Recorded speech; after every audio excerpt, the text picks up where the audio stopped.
ഇന്ന് നമ്മളൊരു ഔട്ടിങ്ങിന് പോകണേട്ടാ. സമയം എന്ന് പറഞ്ഞു കഴിഞ്ഞാൽ 9:30-10 മണി സമയമാണ്. പോകുന്നത് നമ്മൾ മീറ്റ് ലവേഴ്സിന്റെ നൈജീരിയയിലെ നമ്പർ 1 ഫുഡായ സൂയ കഴിക്കാൻ വേണ്ടിയാണ് നമ്മൾ പോണേട്ടാ. എവിടെ നോക്കി കഴിഞ്ഞാലും സൂയ നമുക്ക് ഈവനിങ്ങിൽ നൈജീരിയയിൽ കാണാൻ പറ്റുമെങ്കിലും എന്തുകൊണ്ട് ഈ സ്ഥലത്തേക്ക് പോകണം എന്നുള്ളത് നിങ്ങൾക്ക് വഴിയെ മനസ്സിലാവും. പിന്നെ ഞങ്ങൾ പോകുന്ന സ്ഥലം എന്ന് പറഞ്ഞാൽ ഫസ്റ്റ് ടോൾ ഗേറ്റ് എന്ന് പറയുന്ന സ്ഥലത്തേക്കാണ് നമ്മൾ പോണത് കേട്ടോ. സൂയ സ്പോട്ടിന്റെ പേരും മറ്റു വിവരങ്ങളും ഞാൻ അവിടെ എത്തിയിട്ട് ഞാനിപ്പോൾ നിങ്ങൾക്ക് പറഞ്ഞു തരാം.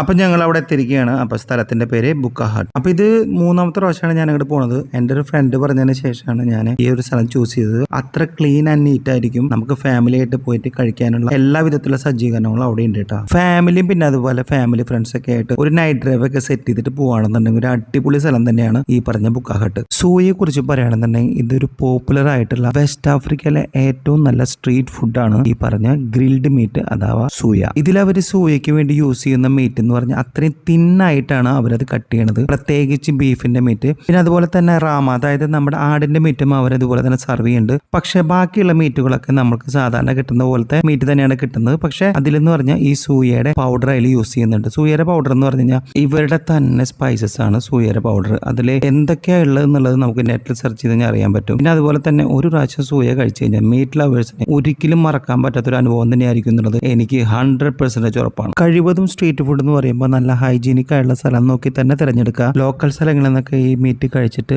പണി കിട്ടിയിട്ടുള്ള കുറെ ആളുകൾ എനിക്ക് നന്നായിട്ട് അറിയാം. നമ്മൾ ഇന്ന് മേടിച്ചിട്ടുള്ളത് ബീഫ് ഷവർമ, പിന്നെ അതുപോലെ ബീഫ് സൂയ, റാം സൂയ, ഇത് 3ഉമാണ് നമ്മൾ ഈ പ്രാവശ്യം മേടിച്ചത്.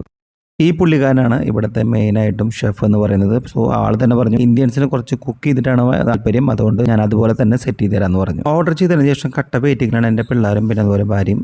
അപ്പോൾ നമുക്കുള്ള സൂയൊക്കെ റെഡി ആയി കഴിഞ്ഞു. ഓണിയൻ പിന്നെ അതുപോലെ ചെറിയ വെജിറ്റബിൾസ് വേറെ ഉണ്ടാവും. സോ എല്ലാം കൂടിയിട്ട് പാക്ക് ചെയ്തിട്ട് നമുക്ക് അവിടെ ഇരുന്ന് തന്നെ കഴിക്കാൻ പറ്റും കേട്ടോ. കാത്തിരിപ്പ് അവസാനിപ്പിച്ചുകൊണ്ട് അതാ നമ്മുടെ ഫുഡൊക്കെ നമ്മുടെ ടേബിളിൽ എത്തിയിരിക്കുകയാണ്. ഇനി വേറൊന്നും നോക്കാല്ല, മനസ്സും വയറും നിറച്ച് സൂയ കഴിക്കുക. അപ്പോൾ കൂടുതലൊന്നും പറയാനില്ല, കാരണം നമ്മൾ ഈ നാട്ടിൽ ചെന്ന് കഴിഞ്ഞാലും അവിടുത്തെ ഏറ്റവും നല്ല ടേസ്റ്റുള്ള ഭക്ഷണം നമ്മൾ കഴിക്കുക. നിങ്ങളൊരു മീറ്റ് ലവറാണ്, അതുപോലെ തന്നെ നിങ്ങൾ നൈജീരിയയിലാണെന്നുണ്ടെങ്കിൽ എന്തായാലും കഴിച്ചിരിക്കേണ്ട ഒരു അടിപൊളി ഡിഷ് തന്നെയാണ് ഈ സൂയ എന്ന് പറയുന്നത്. ഇതുപോലത്തെ അടിപൊളി വീഡിയോസ് ആയിട്ട് ഞാൻ വീണ്ടും വരുന്നതാണ്. നിങ്ങളൊന്നും മാത്രമേ ചെയ്യേണ്ടതുള്ളൂ, സപ്പോർട്ട് ചെയ്യുക, കൂടെ നിൽക്കുക.